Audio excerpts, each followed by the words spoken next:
Concept number 6 है हमारे पास collinear points, ठीक है। कोलिनियर पॉइंट्स वो होते हैं जो सेम लाइन के ऊपर लाई कर रहे होते हैं, ठीक है, वो आपस में कोलिनियर होते हैं, ठीक है। Points that lie on the same straight line are called collinear point, ठीक है। जिस तरह ये एक लाइन है, इसके ऊपर ये जितने भी पॉइंट्स लाई कर रहे हैं ये सब आपस में क्या है, या सब के सब आपस में कोलिनियर है। All the points lie on the same line hence collinear, सही है।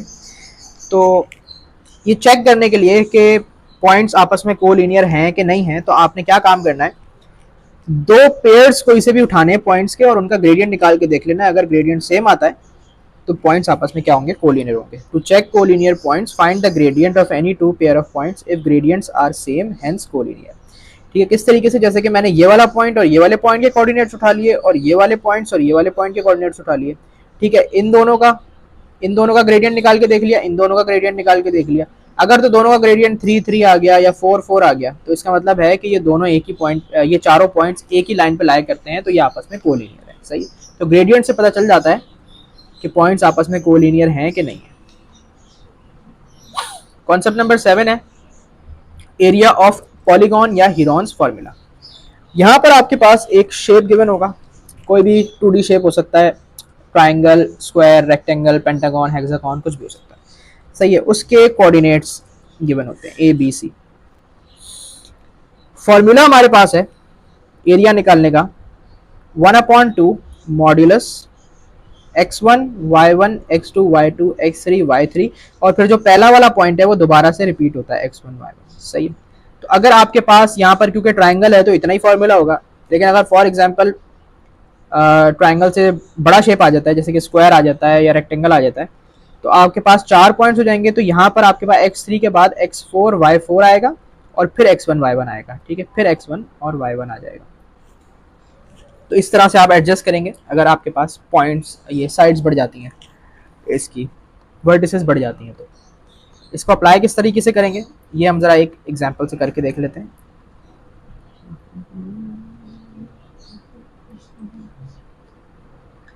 अच्छा जी, यहाँ पर हमारे पास एग्जांपल है find the area of triangle A B C with coordinates a14 b23 और c3-1, सही है। तो एक ट्राइंगल है, उसके 3 पॉइंट्स के कोऑर्डिनेट्स हमें गिवन है, ठीक है। मैंने यहाँ पे x1 y1 और x2 y2 x3 y3 पहले से लेबल कर दिया। आप किसी को भी ले सकते हैं रैंडमली, ठीक है, इसमें कोई ऑर्डर मैटर नहीं करता, लेकिन मैं ऑर्डर के लिए के हिसाब से ले लेता हूँ, सही। तो सबसे पहले तो आप फॉर्मूले में इसको पुट कर लेंगे, तो 1 4 2 3 3-1 और पहला वाला पॉइंट दोबारा से रिपीट होगा और ये मॉड्यूलस में, ठीक है। मॉड्यूलस का काम बेसिकली क्या होता है मैं यहाँ पर बता देता हूँ, ठीक है। मॉड्यूलस आपके पास क्या करता है कि अगर आपके पास मॉड्यूलस में -3 लिखा हुआ है तो वो आपको 3 आंसर देगा, और अगर +3 लिखा हुआ है तो वो तब भी 3 ही देगा।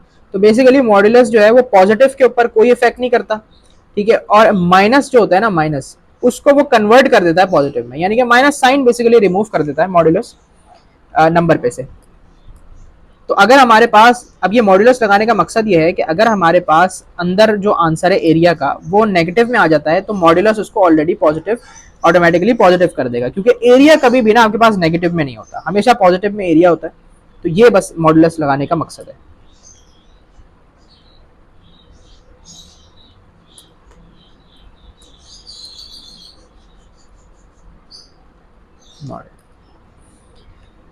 अच्छा जी, अब इसको सॉल्व किस तरीके से करना है वो बता देता हूँ मैं आपको, ठीक है। सबसे पहले तो 1/2 एज इट इज आएगा और मॉड्यूलस भी एज इट इज आएगा।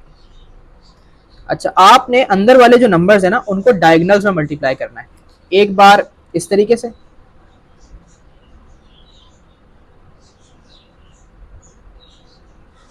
ठीक है, और एक बार इस तरीके से मल्टीप्लाई होंगे। पहले मैं रेड वालों को कर रहा हूँ, 1 × 3 होगा, 2 × -1 होगा, और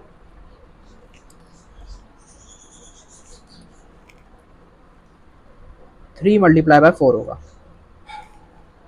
अच्छा जी, इनको आपस में कर लेना है ऐड। उसके बाद मैं ज़रा ग्रीन वालों को कर रहा हूँ, 1 × -1 होगा, 3 × 3 होगा,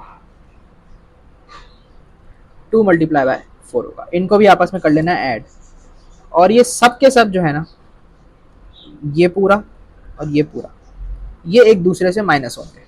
सही है, ये तरीका है इसको करने का। डायगोनल्स में मल्टीप्लाई करेंगे दोनों साइड से और आपस में आंसर्स को ऐड करेंगे मॉड्यूलस के अंदर। अब इसको सिर्फ अलजेब्रिकली हम सॉल्व कर लेते हैं। 3 1 जार 3 होता है, -2 + 12, इसके अलावा -1 + 9 + 8।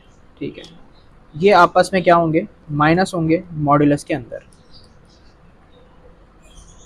तो हमारे पास इसका आंसर रेड वाले का जो है वो 16 आ जाएगा, इसका जो है वो 13 आ जाएगा। तो हमारे पास 16 - 13 3 होता है। अब क्योंकि पॉजिटिव ऑलरेडी हमारे पास आंसर आ रहा है, तो पॉजिटिव के ऊपर क्योंकि मॉडुलस का कोई फर्क नहीं पड़ता है, तो ये 1/2 मल्टीप्लाई बाय 3, आंसर आ गया 1.5। ये हमारा हो गया एरिया। तो इस तरीके से निकालते हैं। एक और एग्जांपल है हमारे पास क्वाड्रिलेटरल की। अब क्योंकि यहाँ पर एक क्वाड्रिलेटरल है, तो हमारे पास 4 साइड्स हैं, ये ट्रेपेजियम टाइप कुछ है, तो 4 साइड्स हैं पैरेलल। अब इसका एरिया कैसे निकालेंगे? इसका एरिया भी फॉर्मूला वही रहेगा कि area equals to 1/2 x1 y1 x2 y2 x3 sorry x3 y3। अब यहां पर क्योंकि 4 पॉइंट्स है ना, तो x4 y4 भी आएगा। अगर 5 होते तो x4 y4 के बाद x5 y5 भी आ जाता, और फिर पहला वाला पॉइंट दोबारा से रिपीट होगा एंड में x1 y1। ठीक है, ये चीज नहीं भूलिएगा। अब सिंपल काम क्या करना है कि इन पॉइंट्स को उठा के मैं इधर पुट कर देता हूं।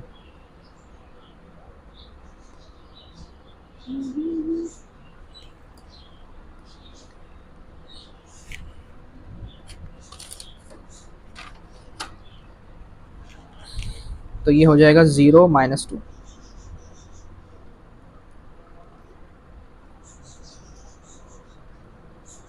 0 - 2 -4 -4 6 12 14 16 और 6, और फिर पहला वाला पॉइंट ये ए हो गया, ये ए हो गया, ये बी हो गया, ये सी हो गया, ये डी हो गया, और अब दोबारा से ए रिपीट होगा। पहला वाला पॉइंट 0 - 2 रिपीट होगा। अब फिर से वही काम करेंगे कि इसको डायगोनल्स में मल्टीप्लाई करेंगे, एक बार ऐसे, हाँ एक बार ऐसे, और एक बार ऐसे।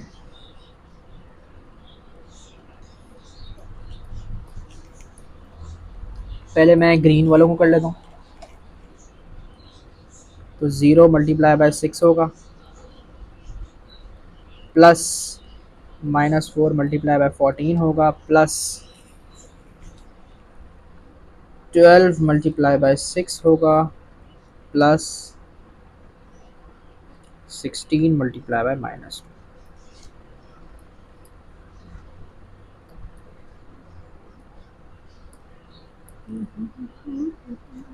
ये पूरा काम 1/2 मॉड्यूलस के अंदर हो रहा होगा। ये आपस में माइनस भी होंगे। ज़रा मैं दूसरा वाला लगा देता हूँ। अच्छा, अब मैं ज़रा पर्पल वालों को कर लेता हूँ। 0 × 6 होगा, 16 × 14, 12 × 6 और -4 × -2। अब इसको ज़रा सॉल्व कर लेते हैं। तो 6 0 ज़ार तो 0 होता है, 14 4 ज़ार 56 -56 होगा क्योंकि -4 है, 12 6 ज़ार 72 होता है, और 16 2 ज़ार -32 होगा। ये हो गया, ये आपस में माइनस होंगे। नीचे लिख लेता हूँ। 6 0 ज़ार 0, अगेन 16 14 ज़ार 224, प्लस 12 6 ज़ार 72, प्लस -4 -2 +8 होता है। तो इनका आंसर अंदर जो है वो 320 आएगा और ये 1/2 से मल्टीप्लाई होने के बाद 160 हमारे पास फाइनल आंसर बनेगा। सिंपल अलजेब्रा सॉल्व हो गया। तो इस तरह हम क्वाड्रिलेटरल का जो है ना वो एरिया निकालेंगे हीरोन्स फॉर्मूला से।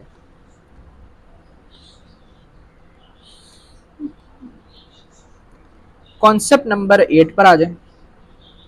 कॉन्सेप्ट नंबर 8 को डिस्कस करते हैं। ये सिर्फ शेप्स ही हैं, ठीक है, और ये लास्ट ही कॉन्सेप्ट है, इसके बाद खत्म है कोऑर्डिनेट ज्योमेट्री। अच्छा जी, ट्राइंगल्स की बात कर लेते हैं। तो ट्राइंगल्स बेसिकली हमारे पास 4 टाइप्स के होते हैं। एक होता है इक्विलेटरल, आइसोसेलिस, स्केलीन और राइट एंगल्ड ट्राइंगल, ठीक है। जो इक्विलेटरल ट्राइंगल होता है उसके अंदर हमारे पास सारी साइड्स यानी कि तीनों साइड्स इक्वल होती हैं और तीनों एंगल्स भी बराबर होते हैं। तीनों एंगल्स 60 डिग्री के बराबर होते हैं, सही है, क्योंकि इंटीरियर एंगल्स जो होते हैं ट्राइंगल के उनका सम 180 होता है। अब क्योंकि यहाँ पर तीनों एंगल्स जो हैं वो बराबर हैं तो डिवाइड बाई 3 करेंगे तो 60 आंसर आ जाएगा, ठीक है। तो इक्विलेटरल ट्राइंगल में तीनों साइड्स बराबर होंगी और तीनों एंगल्स जो हैं अंदर वाले वो 60 होंगे।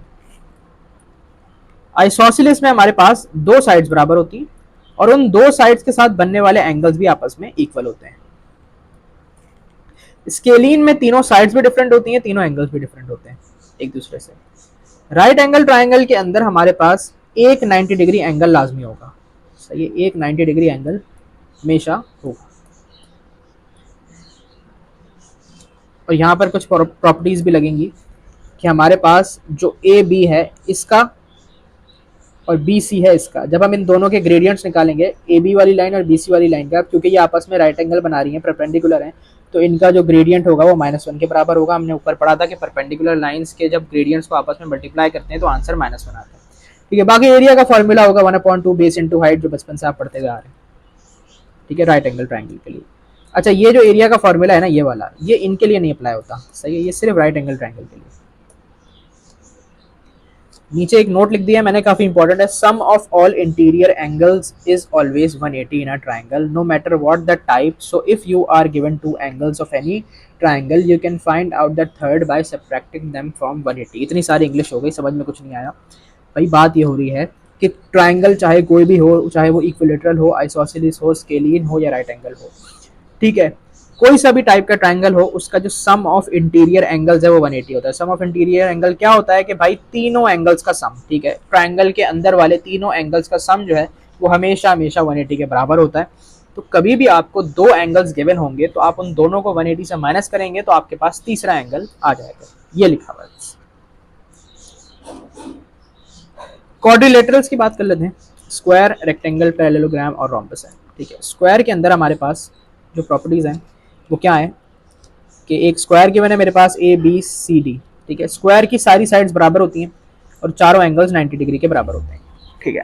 तो जब चारों एंगल्स 90 डिग्री के बराबर होंगे तो 90 multiply by 4, sum of interior angles square का कितना होगा 360। ये किसी भी क्वाड्रिलेटरल का 360 होगा। अच्छा जी, हमारे पास जो ए बी का ग्रेडियंट है वो डी सी के बराबर होगा, यानी कि ए बी का ग्रेडियंट और डी सी का ग्रेडियंट बराबर होगा क्योंकि ये दोनों लाइंस आपस में पैरेलल हैं और पैरेलल लाइंस के ग्रेडियंट बराबर होते हैं। सिमिलरली ए डी और बी सी का ग्रेडियंट भी बराबर होगा क्योंकि पैरेलल लाइंस के ग्रेडियंट बराबर होते हैं, ठीक है। ए डी और डी सी के ग्रेडियंट जो होंगे इनको जब आप आपस में मल्टीप्लाई करेंगे तो उसका आंसर -1 आएगा क्योंकि ये परपेंडिकुलर है। इसी तरीके से ए बी और बी सी के ग्रेडियंट को आपस में मल्टीप्लाई करेंगे तो ये क्योंकि परपेंडिकुलर है इनका आंसर -1 आएगा। रेक्टेंगल की भी बिल्कुल यही वाली प्रॉपर्टीज हैं जो स्क्वायर की है।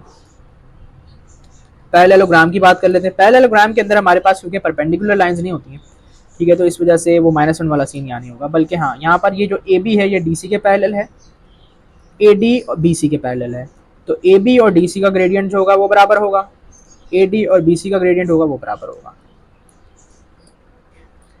अच्छा जी, रोम्बस के अंदर भी वो वाली प्रॉपर्टीज तो होंगी जो ऊपर है, लेकिन रोम्बस की क्योंकि चारों साइड्स बराबर होती हैं तो इसका चारों साइड्स का ही मेरे ख्याल से नहीं ग्रेडियंट बराबर नहीं होगा। अच्छा, ए बी का ग्रेडियंट डी सी के बराबर होगा, ए डी का ग्रेडियंट बी सी के बराबर होगा क्योंकि ये पैरेलल्स हैं, ठीक है। इसके अलावा जो हमारे पास इसमें डायगोनल्स बन रहे हैं ना रोम्बस में, ये आपस में 90 डिग्री एंगल बनाते हैं, ठीक है। तो इन दोनों के ग्रेडियंट्स को जब आप मल्टीप्लाई करेंगे तो ये भी -1 आएगा, ठीक है। Diagonals intersect at right angles. तो यानी कि अगर मैं इसका ग्रेडियंट और इसका ग्रेडियंट आपस में मल्टीप्लाई करूं तो आंसर क्या आना चाहिए, -1। यहाँ पे मैं लिख भी देता हूँ कि m B D multiply by m A C, तो ग्रेडियंट आना चाहिए -1, क्योंकि ये आपस में परपेंडिकुलर है। अच्छा जी, diagonals intersect at right angles, ठीक है। अच्छा, इसके एरिया का फॉर्मूला क्या है, 1/2 ए C multiply by B D, ठीक है।